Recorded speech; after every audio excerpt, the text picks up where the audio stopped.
નમસ્કાર. દિવસભરના તાજા સમાચારોમાં તમારું સ્વાગત છે. તમારી સાથે હું છું પિનલગીરી ગોસ્વામી. સમાચારો વિસ્તારથી જાણીએ એ પહેલા મહત્વના સમાચારો ઉપર એક નજર.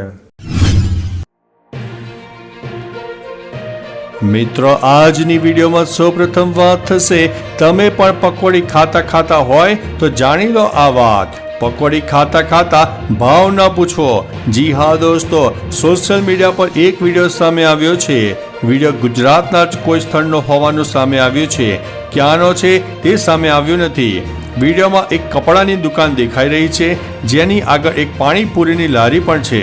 હવે જે કપડાની દુકાન છે તેમાં એક બોર્ડ મારેલું છે કે પકોડી ખાતા ભાવ પૂછવા કે જોવા માટે દુકાનમાં આવવું નહીં. બોલો, પેલો દુકાનવાળો વેપારી કેટલો કંટાળી ગયો હશે કે તેને આવું બોર્ડ મારવું પડ્યું છે.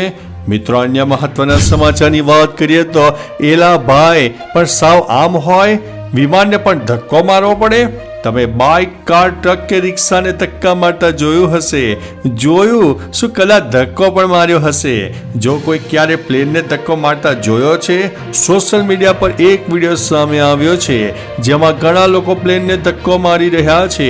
વિડીયો આફ્રિકાના કોઈ દેશનો હોવાનું લાગી રહ્યું છે. લોકો રમૂજમાં લખી રહ્યા છે કે ત્રીજા ગિયરમાં નાખ ભાઈ, ઉપડી જશે. મિત્રો, અન્ય મહત્વના સમાચારની વાત કરીએ તો ક્રિસમસ પાર્ટીમાં જોવા મળ્યો રાધિકા મર્ચન્ટનો ન્યૂ લુક.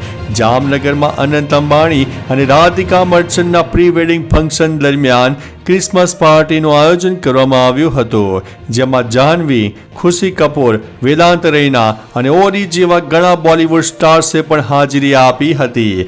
રાધિકાએ પાર્ટી માટે સ્ટાઇલિશ લુક પણ પહેર્યા હતા. જણાવી દઈએ કે અંબાણી પરિવારની નાની વહુ રાધિકા મર્ચન્ટે પણ બોલિવૂડ સ્ટાર્સની જેમ ક્રિસમસની ઉજવણી પણ કરી છે. મિત્રો, અન્ય મહત્વના સમાચારની વાત કરીએ તો એક્ટર અર્જુન કપૂર ઓનલાઈન ફ્રોડનો શિકાર બન્યો છે. બોલિવૂડ એક્ટર અર્જુન કપૂરે સોશિયલ મીડિયા પર એક પોસ્ટ શેર કરીને ચાહકોને ઓનલાઈન ફ્રોડથી સાવચેત રહેવાની સલાહ આપી છે. તેણે એક એવા વ્યક્તિ વિશે જણાવ્યું છે જે ખુદને એક્ટરનો મેનેજર ગણાવીને લોકો સાથે છેતરપિંડી કરી રહ્યો હતો. અર્જુન કપૂરે ઇન્સ્ટાગ્રામ પર એક પોસ્ટ શેર કરીને ફોલોઅર્સને એક ફેક એકાઉન્ટ વિશે પણ જણાવ્યું હતું. મિત્રો, અન્ય મહત્વના સમાચારની વાત કરીએ તો દુનિયા કરતાં 8 વર્ષ પાછળ ચાલી રહ્યો છે આ દેશ. જી હા દોસ્તો, એક એવો દેશ જેમાં 12 મહિના નહીં 13 મહિના છે. આ દેશ આખી દુનિયાથી 8 વર્ષ પાછળ છે. આ દેશનું નામ ઇથોપિયા છે. ઇથોપિયામાં પણ એ જ કેલેન્ડર લાગુ પડે છે જે 525 એડી રોમન ચર્ચ દ્વારા સંશોધિત કરાયો હતો. જો કે આ કેલેન્ડરના પહેલા 12 મહિનામાં 30 દિવસ હોય છે, છેલ્લા મહિનામાં 5 દિવસ હોય છે અને લીપ વર્ષમાં 6 દિવસ હોય છે. આ દેશે 11 સપ્ટેમ્બર 2024માં 2017ને ઉજવ્યું હતું. મિત્રો, અન્ય મહત્વના સમાચારની વાત કરીએ તો ભર શિયાળે રાજ્યમાં કરાનો વરસાદ થશે.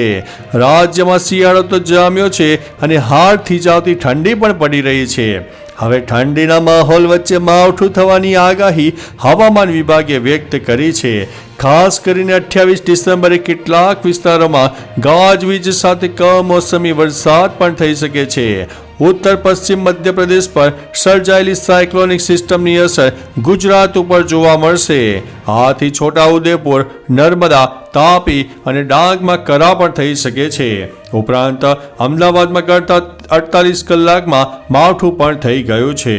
મિત્રો, અન્ય મહત્વના સમાચારની વાત કરીએ તો રાહુલ ગાંધીએ કહ્યું છે કંઈક તો ગડબડ હજુ છે. મહારાષ્ટ્રની ચૂંટણીના પરિણામ આવ્યા બાદથી જ કોંગ્રેસ દ્વારા ઈવીએમ અને ચૂંટણી પંચ ઉપર સવાલ ઉઠાવવામાં આવી રહ્યા છે. રાહુલ ગાંધીએ ફરી એકવાર સવાલ ઉઠાવતા કહ્યું છે કે મહારાષ્ટ્રની 118 સીટ પર 72 લાખ મતદાતા 2024ની લોકસભા ચૂંટણી પછી ઉમેરવામાં આવ્યા છે, જેમાંથી 102 બેઠક પર ભાજપની જીત થઈ છે. એટલે સ્પષ્ટ છે કે કંઈક તો ગડબડ છે જ. મિત્રો, અન્ય મહત્વના સમાચારની વાત કરીએ તો ફોન ઉપાડશો ને તો ફસાયા સમજી લેજો. સરકારે ઇન્ટરનેશનલ ફ્રોડ કોલ્સને લઈને ચેતવણી જારી કરી છે, જેમાં આ નંબરોથી તમારી સાથે છેતરપિંડી થઈ શકે છે. નંબરોમાં ખાસ કરીને +77 +89 +85 +86 +84 વગેરે સિરીઝથી શરૂ થતા નંબર ફરતી ફોન આવે તો જવાબ ન આપવા માટે સૂચન આપવામાં આવ્યું છે. આવા નંબરોના જવાબ આપવા મામલે તમે મોટા કૌભાંડમાં ફસાઈ શકો છો. તમને આવા ફોન આવે છે તો તમે સંચાર સારથી .gov.in ઉપર જાણ કરો અને વિભાગને આવા નંબરો બ્લોક કરવા માટે જાણ કરવી. મિત્રો, અન્ય મહત્વના સમાચારની વાત કરીએ તો લાલકૃષ્ણ અડવાણી હોસ્પિટલમાંથી ડિસ્ચાર્જ કરવામાં આવ્યા છે. દેશના પૂર્વ નાયબ વડાપ્રધાન લાલકૃષ્ણ અડવાણી હોસ્પિટલમાંથી રજા મળ્યા બાદ ઘરે પહોંચી ગયા છે. 14 ડિસેમ્બરે તબિયત બગડવાને કારણે તેમને દિલ્હીની એપોલો હોસ્પિટલમાં દાખલ કરવામાં આવ્યા હતા.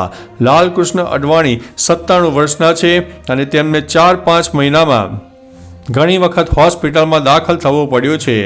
ઓગસ્ટ મહિનામાં પણ તેમને હોસ્પિટલમાં દાખલ કરવામાં આવ્યા હતા. મિત્રો, અન્ય મહત્વના સમાચારની વાત કરીએ તો કરોડો ટેક્સ પેયર્સ માટે સારા સમાચાર સામે આવ્યા છે. કેન્દ્ર સરકાર નાણાકીય વર્ષ 2025-26ના બજેટમાં વ્યક્તિગત કરદાતાઓને રાહત આપી શકે છે.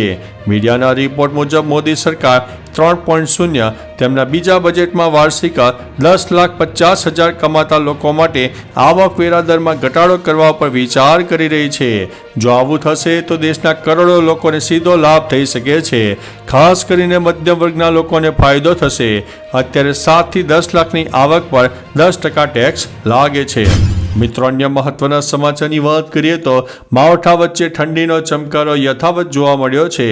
રાજ્યમાં એક તરફ ઠંડી પડી રહી છે તો બીજી તરફ છૂટાછવાયા વરસાદી ઝાપટા શરૂ થયા છે. આ બધા વચ્ચે નલિયામાં 9.8 ડિગ્રી સાથે સૌથી નીચું તાપમાન નોંધાયું છે. તો ભુજમાં 10.9 ડિગ્રી, રાજકોટમાં 11 ડિગ્રી, અમરેલીમાં 13.6, કેશોદમાં 12.7, અમદાવાદમાં 18.6, ગાંધીનગરમાં 17.8, પોરબંદરમાં 14.6, ડીસામાં 15.3, સુરેન્દ્રનગરમાં 15.4, મહુવામાં 15.5, વેરાવળમાં 15.8 અને દ્વારકામાં 16.4 ડિગ્રી તાપમાન નોંધાયું છે. મિત્રો, અન્ય મહત્વના સમાચારની વાત કરીએ તો મારુતિ 800 સાથે પૂર્વ મનમોહનસિંહ જોવા મળ્યા હતા. વડાપ્રધાન, નાણામંત્રી અને RBI ગવર્નર જેવા હોદ્દા ધરાવતા હોવા છતાં પૂર્વ PM મનમોહનસિંહ સાદું જીવન જીવતા હતા. તેમની પાસે કારના નામે મારુતિ 800 જ હતી. રાજ્યસભાની ચૂંટણી સમયે પૂર્વ PM દ્વારા દાખલ કરેલા એફિડેવિટ મુજબ તેમની કુલ સંપત્તિ 15.77 કરોડ રૂપિયા જ હતી અને તેમની જવાબદારીઓ શૂન્ય હતી. 30,000 રોકડા અને 3.86 લાખની કિંમતના દાગીના. ચંદીગઢ અને દિલ્હીમાં પણ એપાર્ટમેન્ટ છે. મિત્રો, અન્ય મહત્વના સમાચારની વાત કરીએ તો કમોસમી વરસાદથી પાકને મોટું નુકસાન થયું છે. હવામાન વિભાગની આગાહી વચ્ચે અમદાવાદ અને સાબરકાંઠાના અનેક વિસ્તારમાં વરસાદ વરસ્યો. મોડી રાત્રે વરસાદ સાથે કરા પણ પડ્યા હતા.